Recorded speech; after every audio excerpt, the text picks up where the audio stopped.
Chapter 1. Forwords. First forward by Malcolm Kirkham. I first met David Clarke around 1965 in Aylesbury, a town just north of London. David went to the local secondary modern Grange school and I went to the grammar school. Our worlds collided though when through mutual acquaintance I joined the R&B band he played for, the Fowler Mean. I joined as a singer. We became firm friends. The other band members were very straight and po-faced, but David and I connected. I was aware of his older brother Mike, however. He was notorious in Aylesbury and no one messed with him. He was also an entrepreneur and extremely intelligent. On a different path, Mick could have succeeded in any field. Dave and I had many adventures during our times together. He was naturally inclined to steal, however, and his brazen nature astounded me. If he saw something he wanted, he just took it. This is something he shared with his brother. Dave and I drifted apart when he was incarcerated along with his brother in one place and I in another for a separate crime. After 50-odd years, we are now in touch again. This book gives details of the life and times of a criminal and his redemption and his present-day mission. It is also a snapshot of a period of time and place.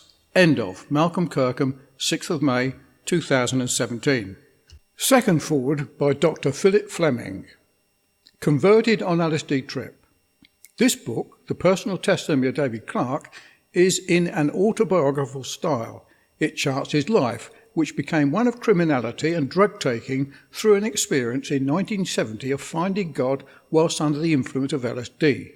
Cynics may say that this was just an effect of the drugs, but it is clear that the experience changed his life.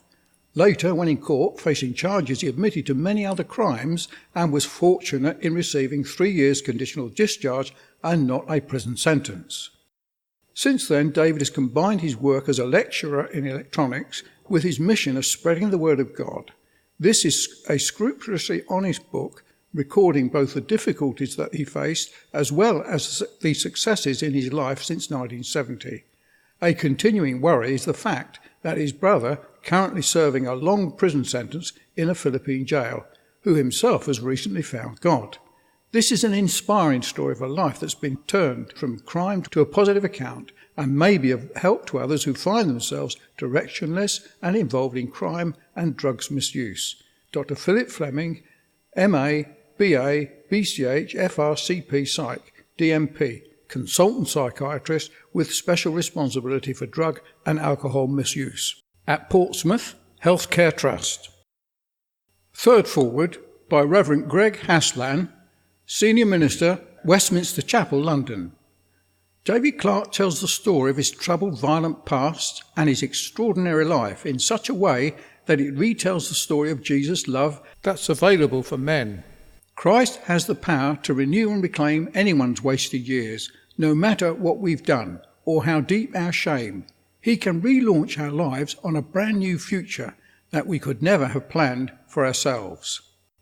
Fourth forward by Samuel Notaimando, chaplain at HMS Prison, Nottingham.